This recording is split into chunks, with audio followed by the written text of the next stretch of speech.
it's Megan again here on the Lawson Farm. Hope everybody's doing well, enjoying 2021. Things got a little crazy there for a little bit, but hopefully it won't stay that way long. So today, what we're going to be making is a sweet potato concoction.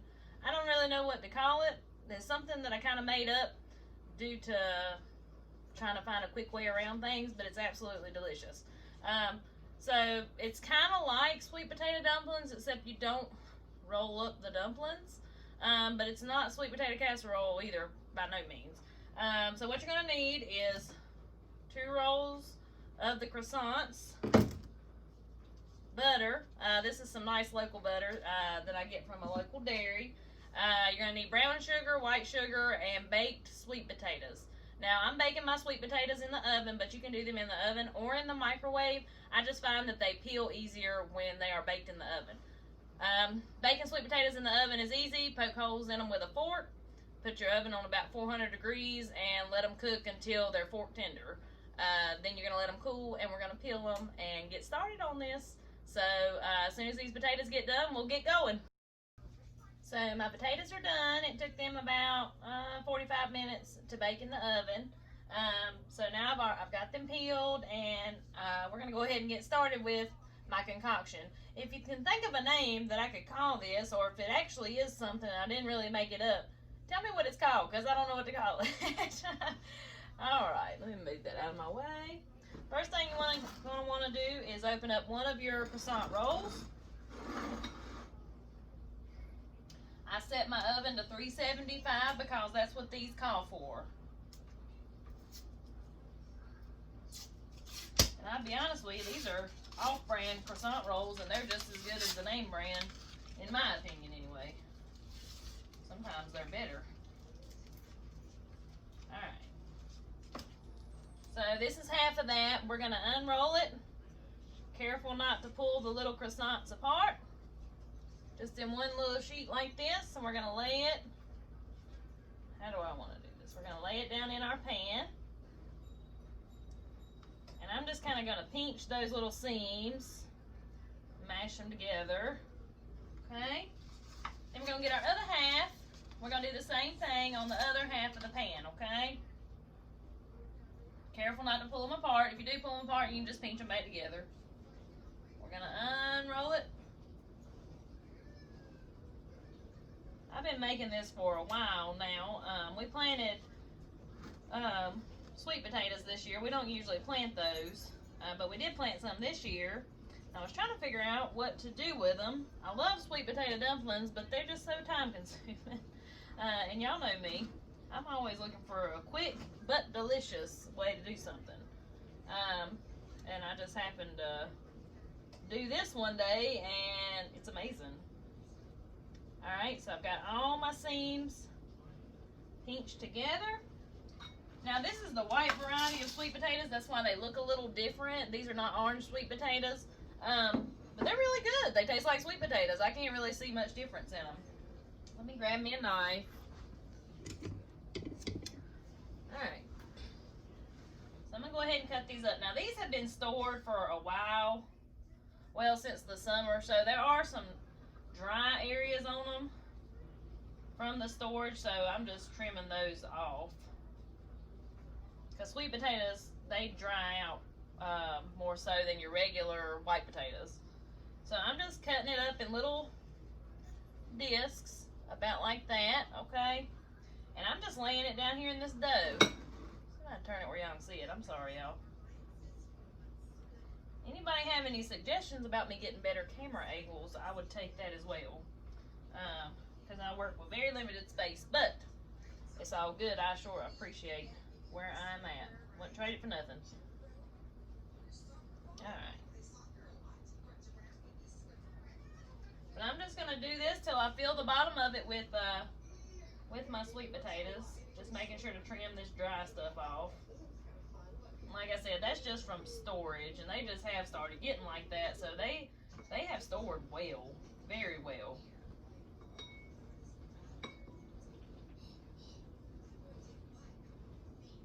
But I'm going to show y'all this, what I'm talking about.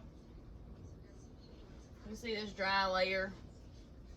that was underneath the skin. That's just from storage, but when I cut that off, I have a pretty potato underneath. It just doesn't come off with the peeling.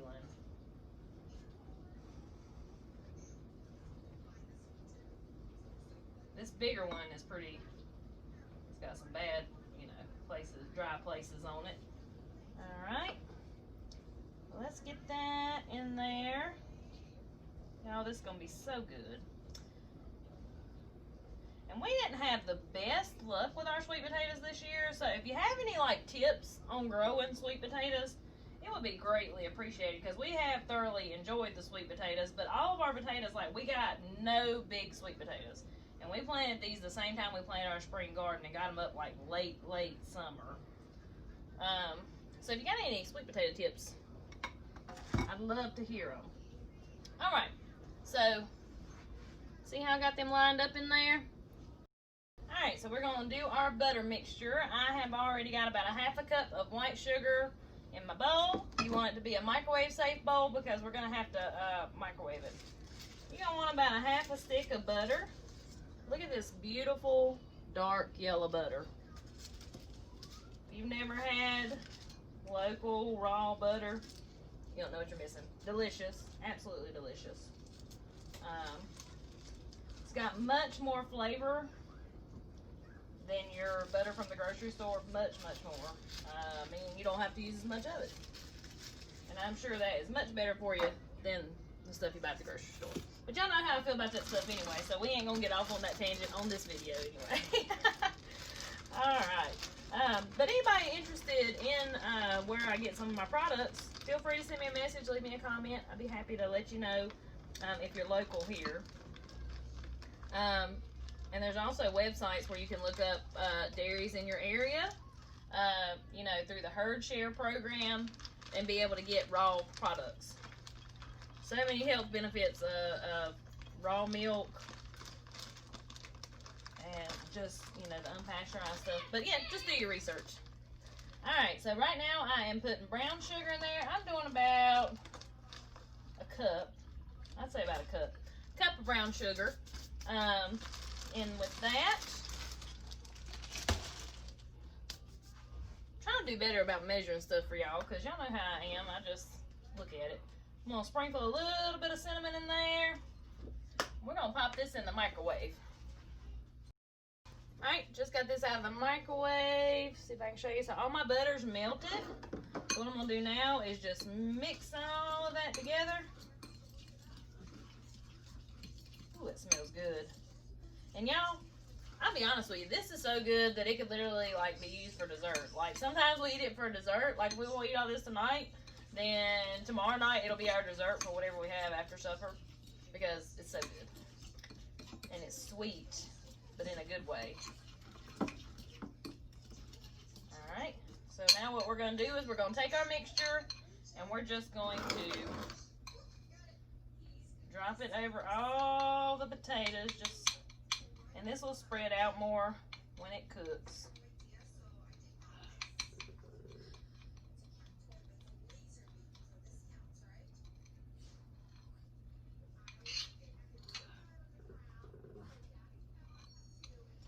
And I'm using an 8x8 pan.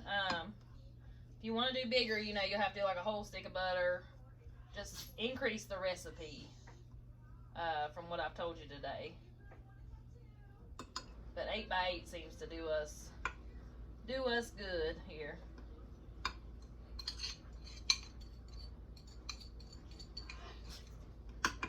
Alright. Now I'm going to take my other croissant rolls, and we are going to lay those over top of this. Alright, so I'm going to open this up. Gonna unroll this, just like we did on the bottom.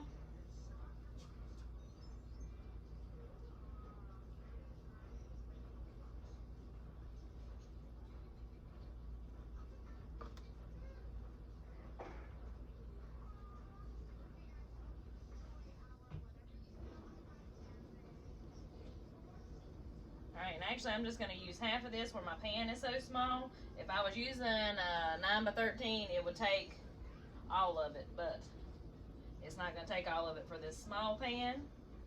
So it's like a roll and a half. So what I'll do is I'll put that in the refrigerator and just keep that for another day. May make some like sausage croissants tomorrow since I have a few extra little croissant rolls. Those little things are pretty dang good. So I'm just trying to stretch out my dough, make sure for the most part everything's covered. This is gonna vent because the croissant rolls have these perforated lines, I think is what you call them. Alright, now y'all. Alright, so that's going in the oven. You see, got it all pretty much covered. It'll usually take it about 20 minutes, something like that. So when that gets done cooking, I'll get back to you. Alright, y'all, so this cooked right at about 20 minutes. I cook it till the croissants are good and brown. Let me see if I can pick this up for y'all so I can show you. See there? And I put a little brown sugar and a little bit more cinnamon on top, just for a little extra sweetness, just because I like it when they're sweet. Alright, so we're going to cut into this. I'm going to show you what this looks like on the inside.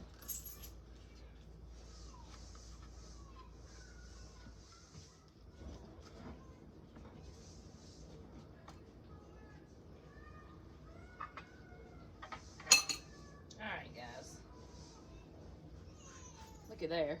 Oh, ooey gooey. Yeah. So these croissant rolls like suck up all that mixture that we put in there. Man, so good. Time to taste a little bite.